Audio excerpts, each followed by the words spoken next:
अस्सलाम वालेकुम friends, this is Pathan Nazim and welcome to hello learning academy. Friends, इस session में हम महा टीटी 2013 में पूछे गए उर्दू मज़मून के 10 सवालात देखेंगे। लिहाजा 23 नवंबर को आपका इम्तिहान कंडक्ट होगा। इसी को मद्देनज़र रखते हुए हेलो लर्निंग एकेडमी पर न्यू बैच स्टार्ट की गई है, जिसमें आपको डेली वीडियो लेक्चर्स मिलेंगे। आपका पूरा सिलेबस जो है वो कवर करवाया जाएगा। उसके साथ आपको 4000 plus MCQs and PYQs practice के लिए दिए जाएंगे। तो फ्रेंड्स, एक पेपर की फ़ीस 499 है और अगर आप दोनों पेपर ज्वाइन करते हो तो 799 इसका फ़ीस है। अगर आप इंटरेस्टेड हो तो नीचे दिए गए नंबर पर कांटेक्ट कीजिए और कोर्स को ज्वाइन कीजिए। तो फ्रेंड्स, वक्त को ज़ाया ना करते हुए चलते हम क्वेश्चंस की तरफ। क्वेश्चन है, रमूज़ औकाफ में ये निशान क्या कहलाता है। ये जो निशान आपको नज़र आ रहा है फ्रेंड्स, इसे क्या कहते हैं। इस तरीके से जो है तो इस टाइप का भी क्वेश्चन आपको पूछा जा सकता है। लिहाजा रमूज़ औकाफ यानी कि जो निशानात होते हैं उसको रमूज़ औकाफ कहा जाता है। तो ऑप्शन नंबर फर्स्ट है सख्ता, सेकंड ऑप्शन है वक्फ़ा, थर्ड ऑप्शन है ख़ात्मा और लास्ट ऑप्शन है राब्ता। तो फ्रेंड्स, रमूज़ औकाफ में ये जो निशान है इसको वक्फ़ा कहते हैं। Option number second right answer रहेगा। अब रमूज़ औकाफ से रिलेटेड जो है तो हम डिटेल एक्सप्लेनेशन इंफॉर्मेशन हासिल करेंगे।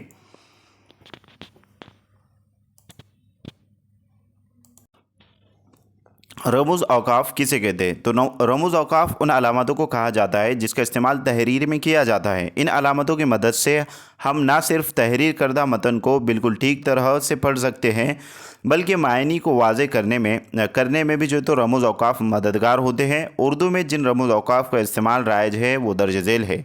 सबसे पहले यहाँ पर दिया गया नंबर शुमार, उसके बाद अलामत और उसके बाद उसका इस्तेमाल के कहाँ जो है तो इस्तेमाल होता है। तो फ्रेंड्स, ये जो अलामत आपको नज़र आ रही है लिहाजा इसको ख़ात्मा कहा जाता है। जैसे कि ये जो जुमला आपको नज़र आ रहा है इस्तेमाल के अंदर कि जुमला ख़त्म होने पर ख़ात्मा लगाया जाता है। तो ये जो निशान आपको नज़र आ रहा है फ्रेंड्स, जहाँ पर आपको एरो नज़र आ रहा है उसके ऊपर उसे ख़ात्मा कहेंगे। सेकंड है इस्तेफ़ामिया। इस्तेफ़ामिया मीन्स क्वेश्चन मार्क को कहा जाता है। इस अलामत का इस्तेमाल सवालिया जुमले के आखिर में किया जाता है। तो इस्तेफ़ामिया जुमला, इस तरीके से भी क्वेश्चन पूछा जाता है। तो फ्रेंड्स, इस्तेफ़ामिया जुमले से मुराद जो है तो सवालिया जुमला होता है कि जिस जुमले में सवाल किया जाता हो। नंबर 3 है फ़िजाइया यानी कि निदाइया। जैसे कि एक्सक्लेमेशन मार्क भी जो है तो उसको कहा जाता है फ़िजाइया निशान। खुशी, हैरत, गम, अफसोस जैसे जज्बात के इजहार के लिए फ़िजाइया अलामत इस्तेमाल की जाती है। साथ ही जब किसी को मुखातिब किया जाए या आवाज़ दी जाए उस वक्त भी इस अलामत का इस्तेमाल होता है, यानी कि फ़िजाइया अलामत, फ़िजाइया निशान का इस्तेमाल होता है, जिसको इंग्लिश में एक्सक्लेमेटरी सेंटेंस कहा जाता है, एक्सक्लेमेशन मार्क कहा जाता है। उसके बाद है नंबर 4 सख्ता। अब इसको जो तो सख्ता कहा जाता है, छोटा ठहराव कहते हैं इसको, यानी कि सख्ते का इस्तेमाल दो या दो से ज़ायद लफ्ज़ों के दरमियान इस्तेमाल किया जाता है। इसके अलावा जुमले में जिस जिस जगह ठहरना ज़रूरी होता है वहाँ सख्ता लगाया जाता है। नेक्स्ट है वक्फ़ा। जैसे कि अभी जो क्वेश्चन आया है वो वक्फ़े से रिलेटेड है, लिहाजा ये जो निशान है इसको वक्फ़ा कहा जाएगा। जिस जगह क़दरे ज़्यादा ठहरना हो वहाँ वक्फ़ा इस्तेमाल किया जाता है। जिस जगह जो है तो ज़्यादा रुकना हो, ठहरना हो, उसको वक्फ़े का निशान दिया जाता है। लिहाजा उसके बाद है वावेन, यानी कि जो डबल इन्वर्टेड कोमा जिसको कहते हैं उसको वावेन कहा जाता है। किसी के ख़ौल को हूबहू तहरीर करते वक्त उस जुमले के शुरू और आखिर में वावेन लगाया जाता है ताकि पढ़ने वाला ये समझ ले कि वो जुमला किसी ख़ास शख्स का है। नेक्स्ट है इस तरीके से, तो ये दोनों भी जो रहेगा इसको कौसैन कहते हैं।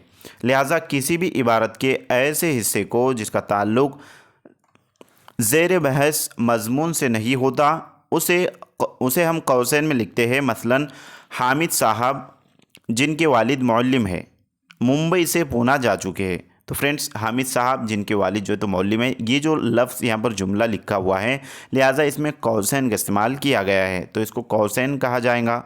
नेक्स्ट है तफसीला। अब ये जो आपको अलामत नज़र आ रही है, निशान नज़र आ रही है, इसको तफसीला कहते हैं। जब किसी मौजू की तफसील बतानी मकसूद हो तो उस वक्त अलामत तफसीला का इस्तेमाल किया जाता है।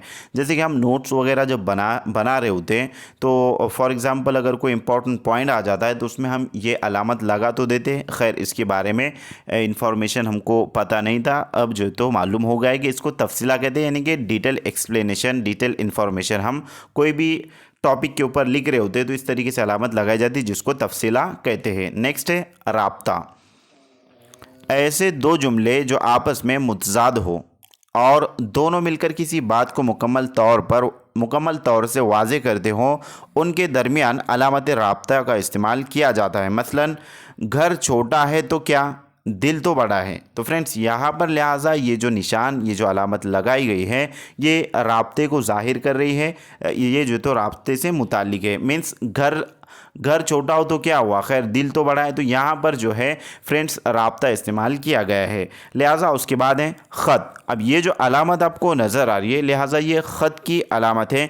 किसी साबिक़ा लफ्ज़ या जुमले की तशरीह करने के ख़याल से जब कई लफ्ज़ों या जुमलों का इस्तेमाल किया जाता है तो दरमियान में ख़त की अलामत इस्तेमाल की जाती है। लिहाजा ये अलामत जो आपको नज़र आ रही है ऊपर, ये ख़त की अलामत है, जिसका इस्तेमाल यहाँ पर वाज़े तौर पर बतलाया गया है। तो फ्रेंड्स मैं उम्मीद करता हूँ कि निशानात से मुताल्लिक, रमूज़ औक़ाफ़ से मुताल्लिक जितनी भी कंसेप्ट है, जितनी भी चीज़ें आपकी यहाँ पर जो तो क्लियर हो चुके होंगे। खैर हम चलते हैं नेक्स्ट क्वेश्चन पर, और आपको ये पीडीएफ टेलीग्राम चैनल पर अवेलेबल की जाएंगी, जिसकी लिंक इसी वीडियो के डिस्क्रिप्शन बॉक्स में है। वहाँ से जाकर के आप टेलीग्राम चैनल ज्वाइन कर सकते हो और इस पीडीएफ को, इस नोट्स को हासिल कर सकते हो। लिहाजा नेक्स्ट क्वेश्चन की तरफ चलते हैं। तो फ्रेंड्स इस क्वेश्चन का करेक्ट आंसर रहेगा ऑप्शन नंबर सेकंड। अगला सवाल है, खुदा बख्श ओरिएंटल लाइब्रेरी किस शहर में वाक़ है? Number 1 Bhopal, number 2 Delhi, number 3 Lucknow और नंबर 4 पटना। तो फ्रेंड्स ये जो खुदा बख्श ओरिएंटल लाइब्रेरी ये पटना में वाक़ है। Option number last right answer रहेगा। नेक्स्ट क्वेश्चन है, तुम मेरे पास होते हुए गोया डैश डैश। मीन्स ये एक नामुकम्मल शेर है, इसको जो है तो मुकम्मल करना है। हाथ दिल से जुदा नहीं होता, नंबर 2 है। रंज राहत अफजा नहीं होता, नंबर 3 है।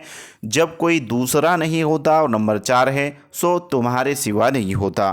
तो फ्रेंड्स इस क्वेश्चन का राइट आंसर रहेगा ऑप्शन नंबर 3, तुम मेरे पास होते हुए गोया जब कोई दूसरा नहीं होता। नेक्स्ट क्वेश्चन है,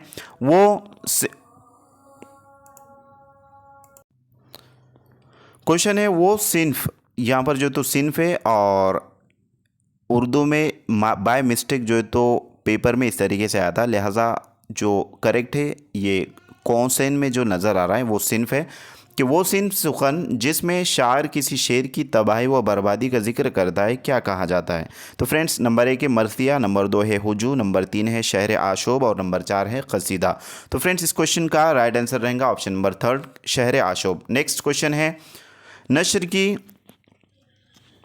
नशर की वो सनत जिसमें शायर किसी शख्सियत के नक़ूश इस तरह उभारे जाए कि उसकी खूबियाँ और खामियाँ उजागर हो जाए और कारी के सामने एक जीती जागती तस्वीर आ जाती है, क्या कहलाती है? नंबर 1 नावल, नंबर 2 अफसाना, नंबर 3 सफ़रनामा और नंबर 4 खाका। तो फ्रेंड्स उसको खाका कहा जाता है। Option number last right answer रहेगा। नेक्स्ट क्वेश्चन है, खुश दामन की तज़कीर पहचानिए। नंबर 1 खुश दामन, नंबर 2 खाविंद, नंबर 3 खुस्र और नंबर 4 हमजुल्फ। तो फ्रेंड्स इस क्वेश्चन का करेक्ट आंसर रहेगा option number 3 Khusro. Next question है, शेर के दोनों मिसरों में रुकन फ़अलन की 8 बार तकरार से बनने वाली बहर, यानी कि रुकन जो फ़अलन है इसकी तकरार से 8 बार बनने वाली जो बहर है उसे क्या कहा जाता है? लिहाजा क्लासेस अगर से आपने ज्वाइन किए हो तो मुकम्मल नोट्स आपको प्रोवाइड की गई, जिसमें तमाम तर बहरों से मुतालिक इन्फॉर्मेशन इंक्लूड है, यानी कि असनाफ़ अदब से लेकर मीन्स हरूफ तहजी से लेकर के असनाफ़ सुखन तक की तमाम तर चीज़ें वाज़े तौर पर जो है इसमें दी गई। लिहाजा फ्रेंड्स नंबर 1 है बहर मतखारिब मसमन सालिम, बहर हिजज़ मसमन सालिम, बहरे रमल मसमन सालिम और बहरे रमल मसमन मखजूफ़। तो फ्रेंड्स इस क्वेश्चन का राइट आंसर रहेगा ऑप्शन नंबर फर्स्ट बहरे मतखारिब मसमन सालिम में फ़ौलन की जो तकरार है वो 8 बार इसको यूज़ किया जाता है, इस्तेमाल किया जाता है। Option number first correct answer रहेगा। नेक्स्ट क्वेश्चन है कि तनकीद क्या है, किसकी तसनीफ़ है? नंबर 1 अल्लामा इकबाल की, नंबर 2 खुर्रतुल ऐन हैदर की, नंबर 3 जमील जालबी की और नंबर 4 आल अहमद सरवर की। तो फ्रेंड्स खुश दामन की जो तज़कीर है तनकीद जो है तो क्या है और किसकी तसनीफ़ है? तो फ्रेंड्स ये आल अहमद सरवर साहब की तसनीफ़ है। Option number last right answer रहेगा। नेक्स्ट क्वेश्चन है कि दर्ज झेल में से कौन सा मुतबादिल ज़माने माजी की किस्म नहीं है? नंबर 1 माजी करीब, नंबर 2 माजी बईद, नंबर 3 माजी तमाम और नंबर 4 माजी ना तमाम। तो फ्रेंड्स यहाँ पर लिहाजा माजी करीब, माजी बईद और माजी ना तमाम ये ज़माने माजी की किस्में हैं, लेकिन यहाँ पर आपको कौन सी किस्म नहीं है, यानी कि ज़माने माजी की कौन सी किस्म नहीं, इस तरीके से जो है तो पूछा गया। ये निगेटिव टाइप का क्वेश्चन है। तो फ्रेंड्स ज़माने जो तो माजी तमाम ये ज़माने माजी की किस्म नहीं है। ऑप्शन नंबर 3 करेक्ट आंसर रहेगा।